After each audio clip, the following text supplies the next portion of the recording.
Hi, everybody. So we are moving on to our second part of genetics, and this is going to be chapter 8. We're calling this DNA Detective, and this is really going to be the chapter about complex patterns of inheritance, and then a little bit about DNA profiling in the end. So the learning outcomes, there's only 3, but the first one is a big one. Be able to use a Punnett square, so you have to know what that is and how to use it to analyze. So that's application crosses involving these different types of non-Mendelian genetics. So with the genetics, we had a Punnett square that was, 2 by 2. In this case, this is going to be a little more fancy. And we need to also be able to analyze pedigrees for both dominant and recessive disorders. So this is going to be for sex-linked traits. And then we're going to describe the basic pattern of how DNA fingerprinting is used. And I'm going to do my best to explain this without getting too sciencey on you. All right. So they're always starting everything with a little problem. And the Romanov family was imprisoned and wiped out. They just vanished. And then later, a bunch of bodies were found in the forest. And so the question is, can they examine these bodies and determine if it held that family? And so in order to do our just-in-time learning, we're going to start with other types of crosses. So in the last chapter, we looked at dominant and recessive traits, where dominant was marked as a capital and recessive was the lowercase. And if you had a cross, the dominant one was the phenotype that you would see. So you'd have this genotype, and the dominant one was the phenotype that was expressed. In incomplete dominance, they blend. So in this case, not one trait dominates over the other. You get a combination of both. And it's a really kind of perfect example here. If you have a red flower and a white flower and you cross them, you end up with a pink flower. There's also codominance, where both are fully expressed. So you're going to get both in the same organism as the phenotype. These ones, so instead of being a pink cow, say, you end up with a patchy red and white cow. And we mark that as a 1 for one type of dominant and a 2 for the other type of dominant. And when you have that heterozygote of both, you end up with both in this case. And then multiple alleles are when you have more than two genes that are going to act on the same phenotype. Oh, excuse me. So this gene is going to be controlled by more than one allele. ABO blood type is a really good example of this because there are 3 different blood types, A, B, and O, and then you can also have this combination of A and B. So if you have type A blood, this is actually the most common type of blood. Type A is going to express one sugar, and if you have type B, it's going to express the other sugar on the surface. And if you have both A and B, you are going to express both A and B. So it's very similar to this, except then there's a third option where you have type O and you don't express any sugars. And so the body recognizes these sugars as being a a marker, a signaling marker on the red blood cells. And let me go back. And so, you know, your body is going to recognize A or B if you have A or B, and it will recognize both A and B if you have both. If you have O, it's going to recognize A and B as being foreign. And so in this case, type O can't accept blood types from anybody else, whereas they can donate because their blood doesn't have any signaling molecules. So type O blood is the universal donor because it's a blank slate. All these body types are going to recognize O or not recognize O as being foreign. They're just going to say, yep, it's fine. It doesn't have a foreign sugar on it. Now the universal acceptor then would be type AB because they could accept A and it wouldn't look foreign. They could accept B and it wouldn't look foreign. And they could accept O and it wouldn't look foreign. So how does that show up? There's also another thing that's expressed on the surface of our red blood cells. So it's not a sugar, it's a protein, a different macromolecule. It's the Rh protein. And so you can be Rh positive or negative. This one is a straight dominant recessive trait. But then you end up with this really complex set of options for blood types. Oh, I'm sorry, I was wrong. O positive is the most common. Now, again, if you have this protein hanging out on the surface of your body or on the surface of your blood cells, that is going to be something that certain bodies are going to recognize as foreign if they don't also express that protein. So in this case, O negative is the universal donor because if it had that Rh positive, it's got that protein that some bodies are not going to have. A negative would not be able to take O positive blood. It would be able to take O negative and it would be able to take other A negative. It would not be able to take A positive. So this is your universal donor and this is your universal acceptor because nothing's going to look foreign to this because it expresses all the sugars and the protein. Yeah, and this is interesting frequency. Okay, blood types. We can use this to exclude parents because you are going to pass on those alleles to offspring. And so, for example, yeah, a parent that has AB can never have an O child. They can have an A child or a B child. They can't have an O child. And depending on what the other parent is, it could be an AB child. Okay, one more a complex pattern of genetics is pleiotropy. Pleo means many. So this is when one gene is going to control a lot of phenotypes. And an example of this is hemophilia. So this one, it doesn't have this V8 clotting factor. So when your blood clots, it's a whole cascade of effect. You've got like V1 and V2 and V3 and V4, and then at some point it causes one protein to be cleaved, and that protein that's been cut in half starts sticking to others, and then you end up with this clotting factor.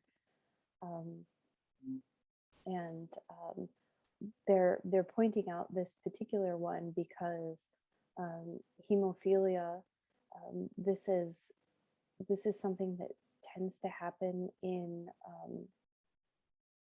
inbred families, I guess, for lack of a way of saying it. But royalty, we're only going to wed with other royalty in a class society. And one of the problems with this is that that gene kept getting carried along, carried along, carried along. And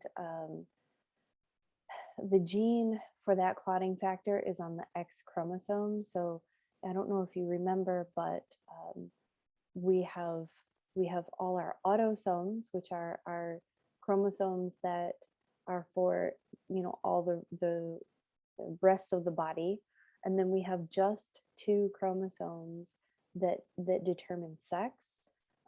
And biological females have two X chromosomes, and biological males have one X and one Y. And if the gene is on the X chromosome and a mother donates, let me draw this. So a mother has X and X, and the gene for this is on one of them. She's not going to show hemophilia, but when that splits and her son gets one of those X's and a Y from the father, if that X that she donated happens to be the one, then the son is going to be a hemophiliac. We're going to talk more about that, but for some reason I've got these slides in the middle. So I guess this is a refresher. So this is codominant. So what does codominance mean? It means they're both going to be expressed at the same time. So you're going to end up with that cow that has the pink, or not pink. You won't have a pink cow. You'll have a red and white cow. Oh dear. Okay, yeah, here we go. Now, I started talking about this, and now is the time where we're going to talk about it. So humans have 22 pairs of autosomes and one pair of sex chromosomes. Women have 2X, men have 1X and Y. I'm sorry. I generally apologize. I thought I cut a lot of these out. Men and women is a gender determination, and we're talking about sex determination. So this should say female and male. I thought I caught them. I apologize. So when you have sex-linked genes, you can have X-linked or you can have Y-linked. Males are going to inherit the X from their mother, has to happen, because the Y is the one that determines the hormones that turn a female zygote into a male. And then because females, if something is X-linked, because females have two X chromosomes, if they carry just one, then that is non-mutated or not that trait, they're not likely to express it. They have to have two of those X chromosomes for them to express it. If it's Y-linked, it's certain that the male offspring are going to get it.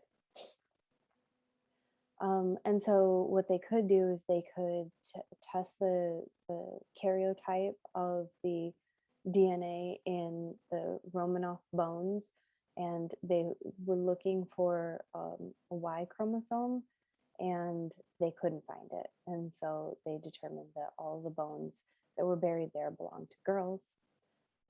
And if you look back, and I was talking about Alexei, which was the only son. I'm sorry, the father. He had all girls. Okay. All right. So we talked a little bit about carriers in chapter 7, and I kind of hinted at carriers. So in the case of hemophilia, if a mother has an X-linked recessive trait, she's not going to express that because she has two X's, but she can carry it, meaning she, when meiosis happens and those gametes separate, and those alleles divide or separate into their individual gametes, one of those X's, including the one that has the recessive trait, can end up being part of the part that gets fertilized to become a human zygote. So in this case, hemophilia, red-green color blindness as well. Males are more likely to be colorblind, and that's because they don't get two copies of an X chromosome, and it is an X-linked recessive trait, and then also a certain type of muscular dystrophy. We just talked about this. That's not a very good review when it was just there. All right, so pedigrees. Pedigrees are not Punnett squares. They're a little more fancy. They're a way for you to track traits through inheritance, through several generations of inheritance. So through a family. For back, it's not really a good term, right? But we're going to talk about it in terms of the Romanov family. So in this case, it was a family, marriage or mating. All right, so these are some of the symbols that we need to learn, and these are part of your guide. So you're going to want to pause this and make a few notes. Females are round, males are square, and then the line between them denotes that they were connected, and then there's usually a line down that shows the offspring. So in this case, if we just connected all of this, we would have one female and one male that had 3 offspring, 2 of which are male and 1 is a female, and they even denote birth order left to right. And then we have carriers and affected individuals, and so they're marked by these hash lines. And carriers are affected by what we're studying. So let's try and read this. What type of trait does this pedigree show? So we're going to look at, okay, 2 affected parents can have an unaffected offspring. So, and I'm just going to talk this out with you. This looks like it would be a dominant trait because this offspring is recessive or lowercase.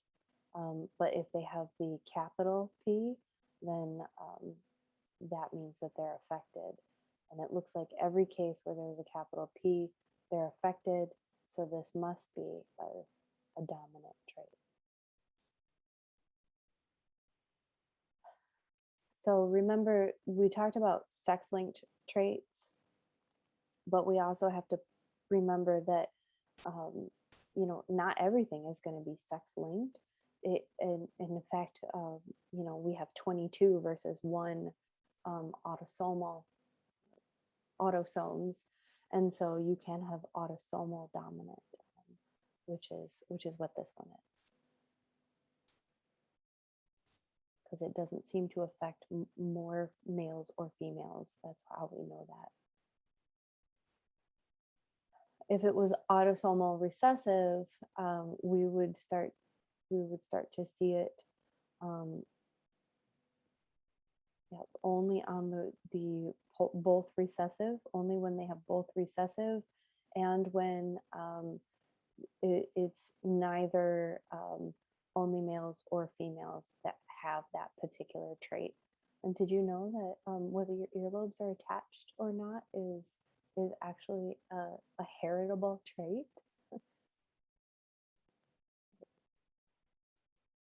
All right, so now if we have an X-linked trait, we're, let's see, this is X-linked recessive. So the affected individual is male, and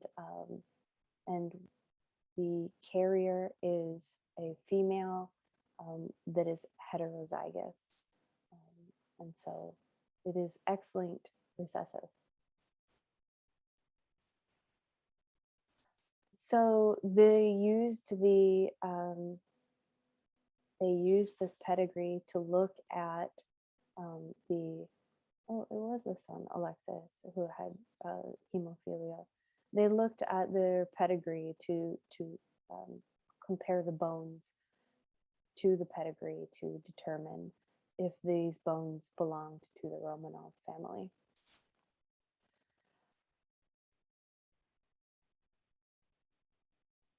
So there wasn't a whole lot that they could determine from that. And so really in the end, we went with DNA profiling, which you probably know this a little bit better as DNA fingerprinting. And so this was, um, these were the ways that they went to investigate, and ultimately DNA fingerprinting or DNA profiling was the ultimate determinant. So how do we do DNA fingerprinting? So we have a genome, but our genome is all of our genes.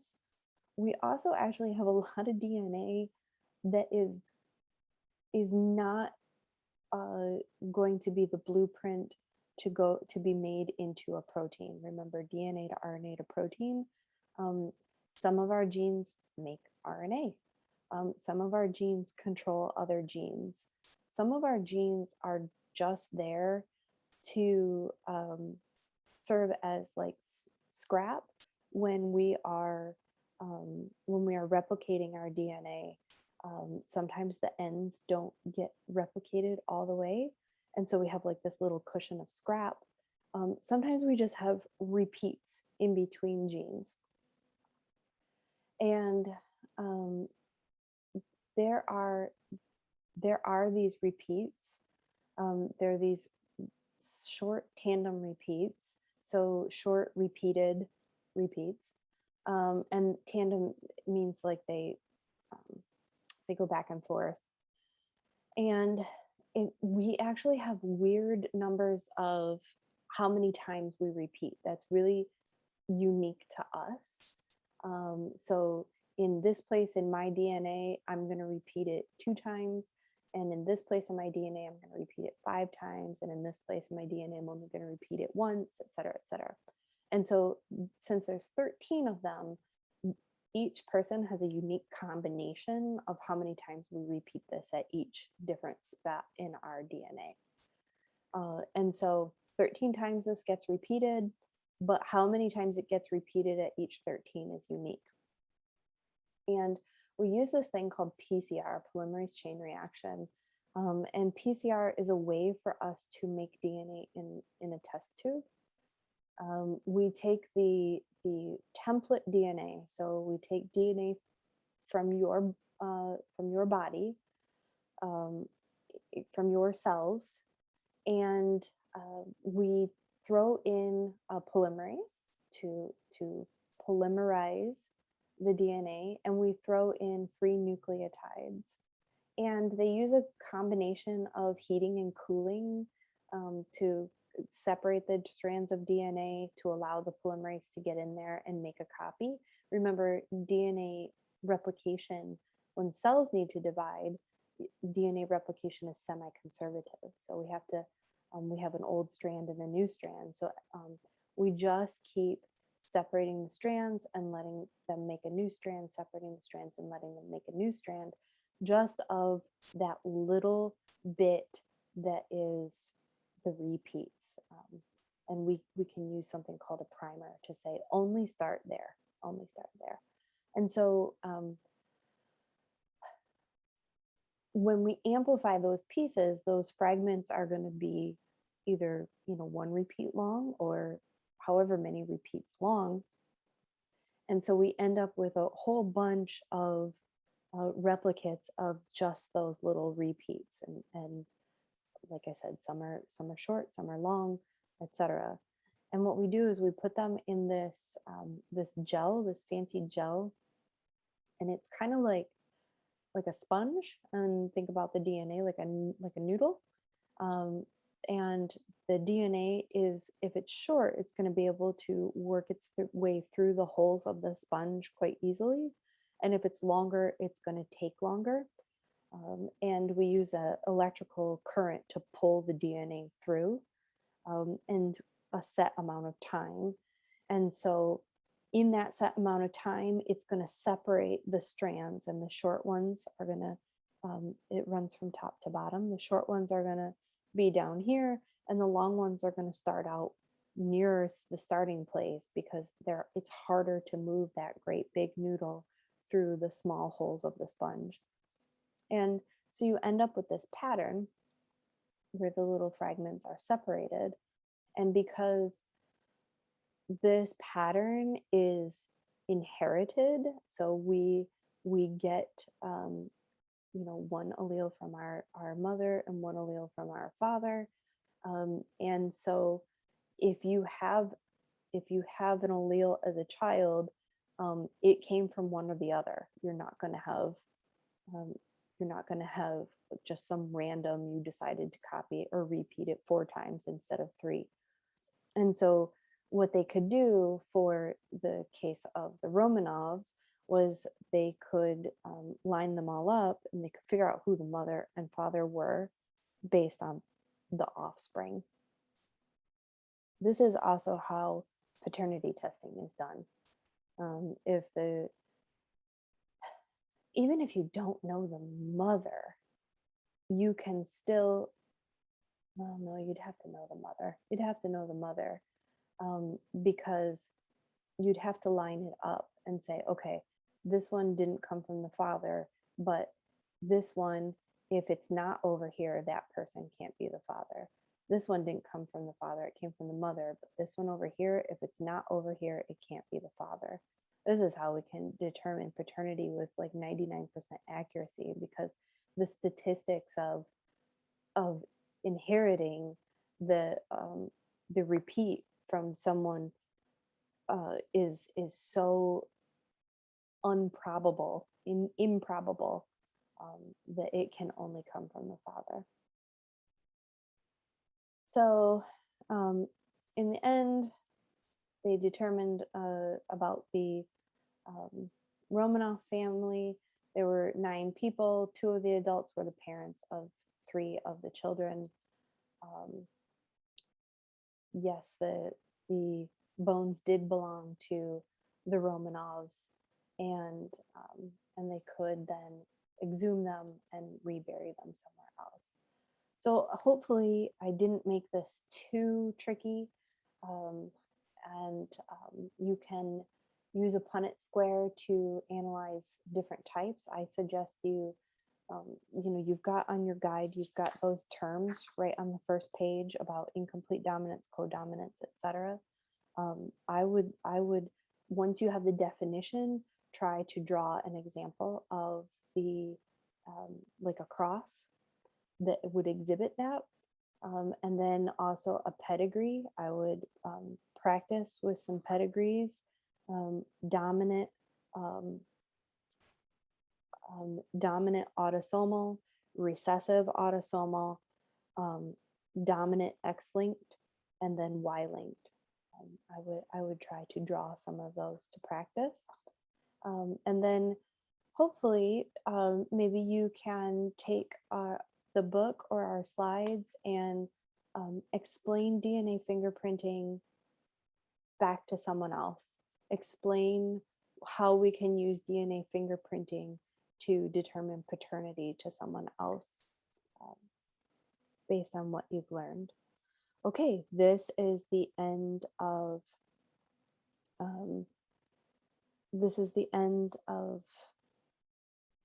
chapter 8, and I'm going to stop the recording.